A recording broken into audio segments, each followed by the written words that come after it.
ప్రాచీన కాలంలో ఊజు అనే ప్రాంతంలో యోబు అనే వ్యక్తి జీవించాడు.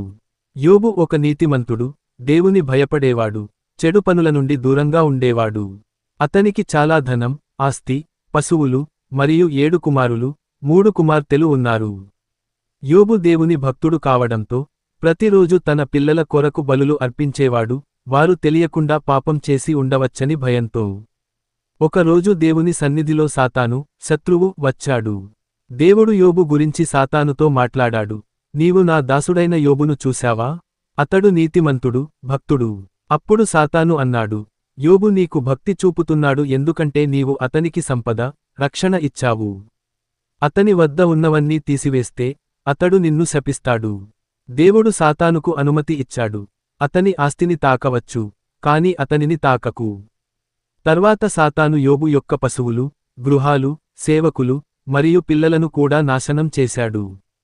ఒకే రోజులో యోబు తన సర్వస్వాన్ని కోల్పోయాడు. అయినప్పటికీ యోబు దేవుని మీద విశ్వాసం కోల్పోలేదు.